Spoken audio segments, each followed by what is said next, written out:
అసలు మీ ఆయన ఎందుకు ఆ దేశం వెళ్ళాల్సి వస్తున్నారు ఒకసారి వివరంగా చెప్పు. మేము షాప్ పెట్టుకున్నాం సార్, కొంచెం ఇల్లు కట్టుకున్నాం.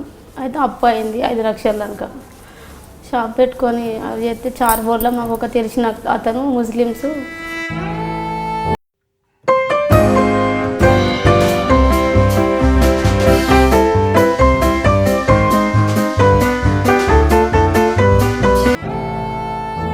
వద్దంటా అంటే పోయిండు. మా ఆయన మంచిగా ఉండేది, మేము మా సంసారం మా జీవితాలు మంచిగా ఉంటే మా ఆయన ఉన్నప్పుడు. చివరిసారిగా ఎప్పుడు ఇండియా వచ్చారు, ఎప్పుడు ఇది మాట్లాడారు? మాకు లాస్ట్ మంత్ వచ్చిండు, మంచిగా ఉన్నాడు, సంబరంగా ఉన్నాడు. మళ్ళీ వస్తా నేను.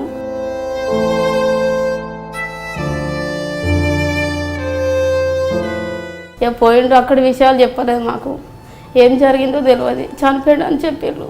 చనిపోయిన వ్యక్తిని వాళ్ళు డెడ్ బాడీ తేయడానికి ఎన్ని రోజులు పట్టింది? మార్చి 28 చనిపోతే ఏప్రిల్ 28కి వచ్చింది బాడీ. ఆ బాడీ 4 రోజులు పట్టడానికి ఎన్ని కష్టాలు పట్టారు? చాలా కష్టాలు పడ్డాం సార్. చాంది పాష సారు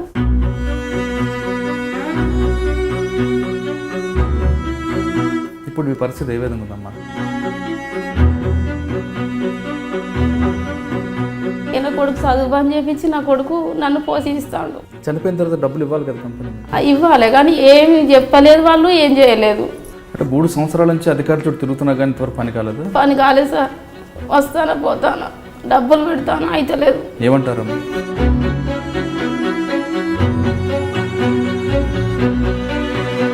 అది కంపెనీ మీ ఆయన కంపెనీ బ్రోకర్ ఎవరైనా వాళ్ళే ఉంటారు. మరి మీరు కోర్టుకు వెళ్ళచ్చు కదా?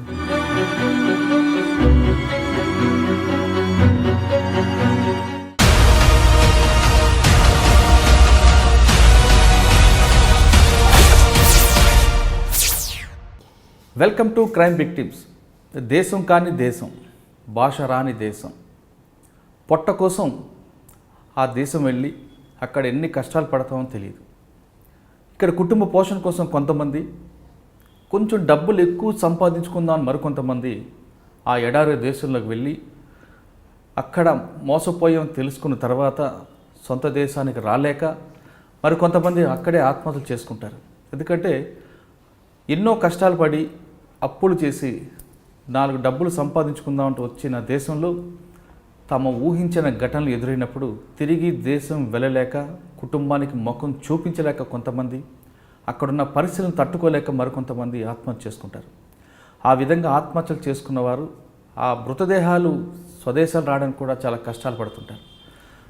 తమ కుటుంబీకులు అక్కడ దేశం కానీ దేశం వెళ్ళి 4 డబ్బులు సంపాదించి తిరిగి తమ ఇంటికి వస్తారు ఎదురు చూస్తున్న వాళ్ళ కుటుంబీకులు ఊహించిన విధంగా ఘటనలతో డెడ్ బాడీలు అక్కడే ఉండిపోయి డబ్బులు రాకపోయి సరికదా మృతదేహాలు రావడంతో వాళ్ళ బాధలు కన్నీరు మున్నీరు అవుతుంటారు.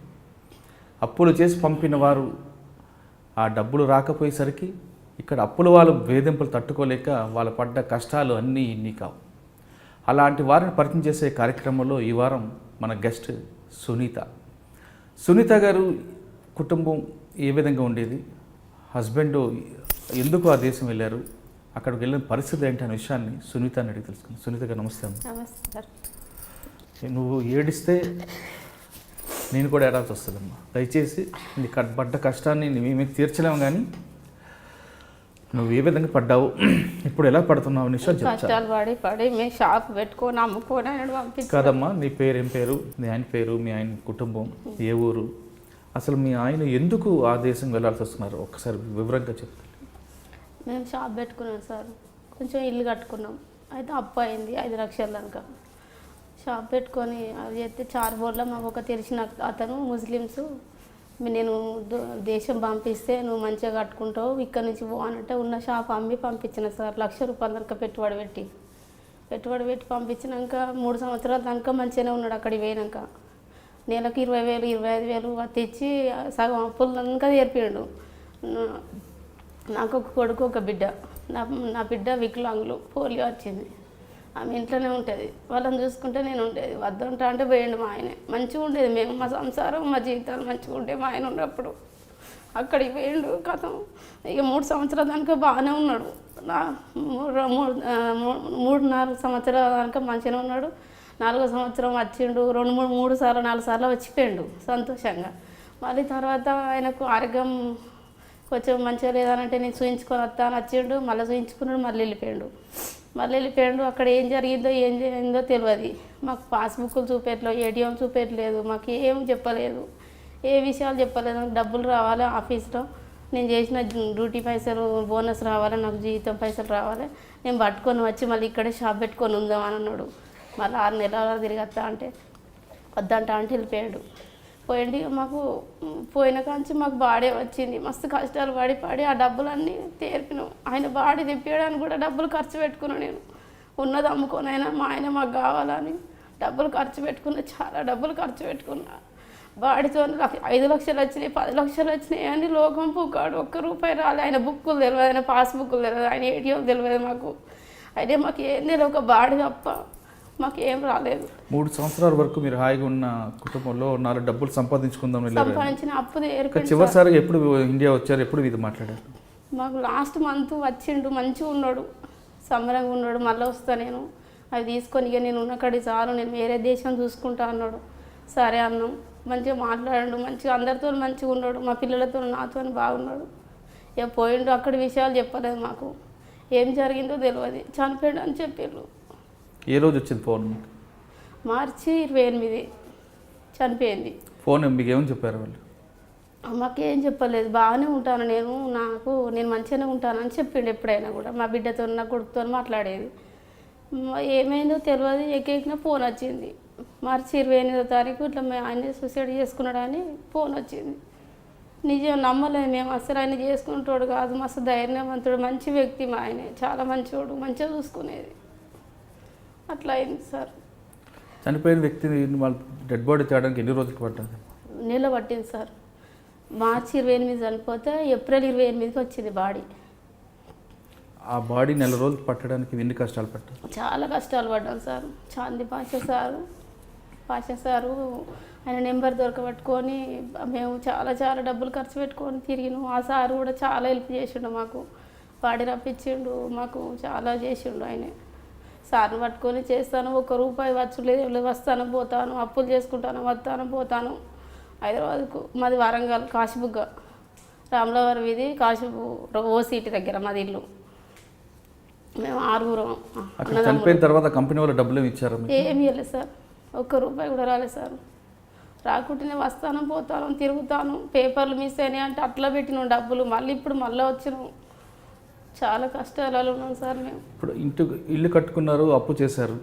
అప్పు తీర్చడానికి ఆయన దుబాయ్ వెళ్ళారు. అప్పు తీర్పడానికి దుబాయ్కి వెళ్ళారు. కానీ అప్పు తీరలేదు, మనిషి కూడా లేరు. మరి ఇక్కడ అప్పులు చేసిన వాళ్ళు ఊరుకుంటున్నారా? ఊరుకుంటలేరు సార్. అది అమ్మి కట్టేసిన సార్, ఇల్లు అమ్మి కట్టేసిన అప్పులు. కాదమ్మా, ఇక్కడ హాయిగా ఉన్న కుటుంబం ఆ దేశం వెళ్ళి ఎందుకు కష్టాలు పడాల్సి వచ్చింది? ఇక ఒక్కొక్కరు మంచిగా బాగుపడతారు, మనం ఎంత మంచిగా ఉంటాం అన్నట్టుగా ఆయన పోయింది సార్. పోయి అట్లా అయిపోయింది ఆయన జీవితం. ఇప్పుడు మీ పరిస్థితి ఏ విధంగా ఉందమ్మా? నా కొడుకు చదువు బంద్ అయిపోయింది. ఆయన చనిపోయిన కాడ నుంచి నా బిడ్డను పట్టుకొని నేను ఉంటాను, బీడలో పని చేసుకుంటా. నేను పని చేయబోయి చెయ్యి రగ్గొట్టుకున్నా. ఆయన చనిపోయాక పని చేయబోయి ఇక నేను ఏ పనికి పోతున్నాడు, బీడలో పని చేస్తా సార్. ఇక నా కొడుకు చదువు బంద్ చేయించి నా కొడుకు నన్ను పోషిస్తాడు, నా బిడ్డను నన్ను. ఆయన చదువు మొత్తానికి బంద్ అయిపోయింది. ఈ రోజులలో మంచిగా చదువుకొని మంచి ఫ్యూచర్ ఉండేది పిల్లలకు. ఆయన జీవితం ఖరాబ్ అయిపోయింది. మా భర్త చచ్చిపోవట్లో. అంటే ఆయన వెళ్ళి తప్పు చేశారంటావా? ఏం చేయలేదు సార్, మంచోడు. కాదమ్మా, ఇక్కడ నుంచి వెళ్ళడం తప్పు అంటావా? తప్పు అని ఎట్లా అంటాం సార్, బాగుపడతాడు చాలా మంచిగా ఇంకా కుటుంబం ఇంకా మంచిగా డెవలప్ కావాలి, నా పిల్లలు నా భార్య మంచిగా ఉండాలని ఆయన పోయిండు కానీ ఇట్లా అయితే అనుకోలే కదా సార్. పోయిన కాడ నుంచి అక్కడ కూడా మాకు ₹1 కంపెనీ ధర లేదు, ఇంత వార్తలేదు. పంపిన పేపర్లు పంపుతాను, మళ్ళీ ఏం లేవు, మాకు ఏమొస్తలేవు, మళ్ళీ పంపిల్లని అంటారు. పంపినప్పుడల్లా ఇప్పటికీ. నీ భర్త చనిపోయి దాదాపు ఎన్ని నెలలు అవుతుంది? ఇన్ని రోజుల నుంచి ఎంత కష్టపడుతుంది? మొన్న మార్చి 3 సంవత్సరాలు సార్ ఆయన చనిపోయి. 5 సంవత్సరాలు ఆడున్నాడు, 8 సంవత్సరాలు మొత్తం. ఇప్పుడు మా భర్త చనిపోయిన కాంచి కష్టాలే ఉన్నాయి చాలా. ఆయన ఉన్నప్పుడు మంచిగానే ఉన్నాం సార్ మేము. ఆయన పంపిస్తాడని నేను ఏం పని చేయలేదు. నా కొడుకు చదువుకున్నాడు, నా బిడ్డను చూసుకుంటా, ఈ వికలాంగులు కాబట్టి ఆమెను ఇంట్లో చూసుకుంటా, నేను ఇంట్లోనే ఉన్నాను. నేను ఏం పని చేయలేదు, నన్ను మంచిగా చూసుకున్నాడు. ఆయన చంపిన కాడ నుంచి నేను పని చేసుకొని బతుకుతాను సార్. నా కొడుకు నేను కూలీనాలు చేసుకొని బతుకుతాను. నేను బిడ్డలో పని చేస్తాను. మాది కుల వృత్తి, మేము మంగళంలో నాయ బ్రాహ్మణ్స్. నా కొడుకు పని చేస్తాడు. అంటే 3 సంవత్సరాల నుంచి అధికారుల చుట్టూ తిరుగుతున్నా కానీ ఇంతవరకు పని కాలేదు. పని కాలేదు సార్. వస్తాను పోతాను, డబ్బులు పెడతాను, అయితలేదు, ఏ పని అయితే లేదు. ఏమంటారమ్మా? ఏమంటారంటే మేము పంపిస్తాం అని అంటారు. పేపర్లు సరైన లేవు, మాకు పంపిస్తాం అంటారు. పేపర్లు పంపినప్పుడల్లా నా కొడుకు కలెక్టర్ ఆఫీస్ తిరుగుతాడు, ఎంఆర్ ఆఫీస్ తిరుగుతాడు. తిరిగి ఆయన ఎండ అనకుండా, నీడ అనకుండా, మంచిళ్ళు ధూప అనకుండా తిరిగి వచ్చి మళ్ళీ పేపర్లు ఇచ్చే వరకు ఆడ పోయినాయి అన్నారు. దుబాయ్లో పేపర్లు పంపిస్తే పోయినాయి అన్నాక మళ్ళీ చేసినాం, పేపర్లు తయారు చేసి మళ్ళీ పట్టుకొచ్చినాం. ఇప్పుడు మళ్ళీ డబ్బులు లేవంటే వీళ్ళను వడ్డీలకు ఆడిడ తిప్పలు పడి ఈ ఒక్కసారి ఈ జైలు అమ్మ ఎట్లనో అట్లా సరే చూద్దామని అంటే సరే అని మళ్ళీ పట్టుకొని వచ్చినాం సార్ పేపర్లు. ఇప్పుడు కూడా అప్లై చెప్తాను. ఇక దేవుడు ఉన్నాడు, మేము ఉన్నాం. మాకైతే ఇంతవరకు ₹1 ఆశించలేదు సార్. ఎంత రావాలమ్మా అసలు కంపెనీ నుంచి? ఎంత అన్నది ఇక చెప్పలేం కదా సార్. చనిపోయిన తర్వాత డబ్బులు ఇవ్వాలి కదా కంపెనీ మీకు? ఇవ్వాలి కానీ ఏమి చెప్పలేదు వాళ్ళు, ఏం చేయలేదు. అట్లా అయింది సార్. మరి కంపెనీ మీ ఆయనకి పంపిన బ్రోకర్ ఎవరైనా వాళ్ళేమంటారు? అతడు దొరుకుతలేడు సార్. ఆయన పారిపోయాడు, పంపించిన వ్యక్తి. ఆయనను కూడా వెతికినాం మేము, పట్టుకొని తిరుగుతామని అంటే ఆయన దొరుకుతలేడు. ఆయన పారిపోయాడు సార్, ఆయన లేడు. మరి 3 సంవత్సరాల నుంచి మీ కుటుంబ పోషణ మీ అబ్బాయి మీద ఆధారపడింది? అబ్బాయి చేస్తేనే బతుకుతాను సార్ మేము. మరి ఇప్పుడు కాగితాల కోసం తిరుగుతున్నప్పుడు ఆ ఖర్చు ఎవరు ఇస్తారు? అప్పు తీస్తాను సార్. వస్తే కదా నా ఆశలు పెట్టుకొని, ప్రాణాల మీద ఆశలు పెట్టుకొని వస్తే కదా అని అప్పు తెచ్చి బతుకుతాను. ఇప్పటివరకు ఎంత చేస్తుంటారు అలా? ఇప్పటివరకు 2-3 లక్షల దానికి ఆయన వస్తే కడతామనే బాధ కొద్దీ ఉన్నాం. చాలా ఒకవేళ రాకపోతే వాటి పరిస్థితి? రాకపోతే ఎట్లున్నా అట్లా బతుకుతాం సార్. మేము ఉన్నాం, దేవుడు ఉన్నాం. నా కొడుకున్నాడు, నేను కష్టపడి తీర్పుకుంటాం. వస్తే ఏం చెప్తాం సార్? కాదమ్మా, ఇప్పుడు ఆల్రెడీ అప్పు చేశారు కదా మీరు. అప్పు కాదు, అప్పు తీర్పుకుంటాం సార్. ఉన్నంతసేపు కాలు రెక్కలు ఇచ్చాడు దేవుడు, కష్టపడి కట్టుకొని తీర్పుకుంటాం. కొట్లాడుతాను కదా సార్, రావాలి ఆయన చేసిన డబ్బులు రావాలని. అట్లా మరి మీరు కోర్టుకి వెళ్ళొచ్చు కదా? కోర్టుకి అంటే నాతో ఎవరు ఉన్నారు సార్. నా కొడుకు పని చేస్తేనే నేను బతుకుతా. ఇక తిరగాలంటే మనం డబ్బులు ఖర్చు కావాలి. అట్లే వస్తే తీయన్నట్టుగా సారు చెప్పి సారు చేస్తాడు అని సార్ మీదనే చేస్తాడు. సార్ కూడా మంచి మాకు చాలా పనులు చేసి పెడతాడు మాకు సార్ కూడా. అట్లా మీ పాప ఆరోగ్యం లేదు మరి? పాప అట్లే ఉంది, వికలాంగులే సార్. ఆమెకు రావాల్సిన ప్రభుత్వం వైపు నుంచి పథకాలు వస్తాయి ఆమెకు పింఛన్ వస్తాయి వికలాంగులకు. ఇప్పుడు మీలాగా మరొక కుటుంబం బాగా ఆ విధంగా కాకుండా ఉండాలంటే ఏం చెప్తాము? ఏం చెప్పాలంటే వాళ్ళు ఈ దేశాలలో పోడు బాగుపడాలని పోతారు కదా సార్. అందరు మా ఆయన లెక్క అట్లా అవుతారా సార్? మంచిగా బాగుపడ్డోళ్ళు కూడా ఉన్నారు చాలామంది. అట్లనే అనుకొని మా ఆయన పోయండి, చాలా మంచిగా బాగుపడాలన్న పిల్లలు నేను ఇంకా కొంచెం డెవలప్ కావాలని పోతే మొత్తానికి అయిపోయింది. మా సంసారమే జీవితం ఖరాబ్ అయిపోయింది. అట్లా సార్. అంటే వారికి వెళ్ళమంటావా, లేదంటే ధైర్యం చేసి వెళ్ళమంటావా, లేదా ఇక్కడే ఉన్న దాంట్లోనే హాయిగా ఉందామంటావా?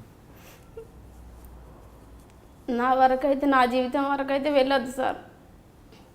ఇక్కడే ఉన్నది తినుకుంటా బతికి ఇక్కడే ఉండాలనిపిస్తుంది. మా ఆయన అట్లా వరకు ఇంకో వాళ్ళ గురించి నేను ఎట్లా చెప్తా సార్? మీ ఆయన ఉన్నప్పుడు ఎలాగుండేదమ్మా మీ జీవితం? బాగుంది, చాలా బాగుంది. మంచిగా చూసుకున్నాడు మా ఆయన, మంచి వ్యక్తి. అంటే ఇలాంటి కష్టాలు ఏమి ఉండేవి కావు కదా? ఏం లేవు.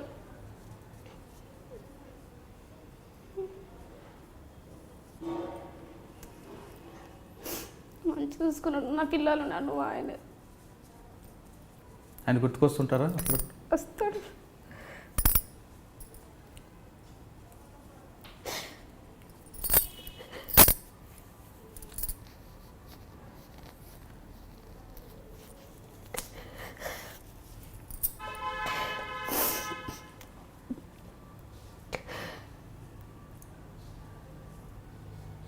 ఇప్పుడు ఏం కావాలని కోరుకుంటున్నాం?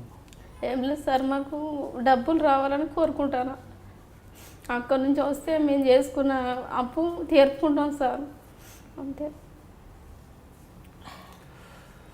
ఉన్న అప్పు కోసం, అప్పు తీర్చడం కోసం దేశం కాను దేశం వెళ్ళిన సునీత భర్త అనివార్య కారణాల చనిపోయారు. అతను మృతదేహం తెప్పించడానికి కూడా 4 రోజులు కష్టపడిన ఆమె తిరిగి అప్పు పాలైంది. తనలాంటి జీవితం మరొకరు రాకూడదు, ఉన్న దాంట్లోనే తృప్తి పడాలంటూ అంటున్న సునీత ఇప్పటికైనా ప్రభుత్వం కళ్ళు తెరిచి తన భర్త నుంచి రావాల్సిన డబ్బు అందిస్తే ఇప్పటివరకు చేసిన అప్పుల నుంచి బయటపడతా ఉంటూ ఆమె కోరుకుంటుంది. ఆమె వేడుకలను ప్రభుత్వం ఇప్పటికైనా మన్నిస్తుందని ఆశిద్దాం. ఇది ఈ వారం సునీతతో ఇంటర్వ్యూ. వచ్చే వారం మరో గెస్ట్తో మళ్ళీ కలుద్దాం. అంతవరకు నమస్కారం. నా పేరు సునీత. ఇప్పటికైనా కూడా ప్రభుత్వం ఆయనే చనిపోయిన డబ్బులు అందియాలని కోరుకుంటాను సార్. చాలా కష్టాలు ఉన్నాం సార్ మేము. For more videos, subscribe to iDream. And loads of fun entertainment and content, do watch iDreams. Do subscribe iDream Media. దయచేసి ఐ డ్రీమ్స్కి మీరు సబ్స్క్రైబ్ చేయాల్సిందిగా నేను కోరుతున్నాను. I am Dr. Nayak, DT Nayak. For more videos, please subscribe to iDream. Please subscribe iDream News. Please subscribe iDream. Please subscribe iDreams. మీరు చూస్తున్నారు iDream News.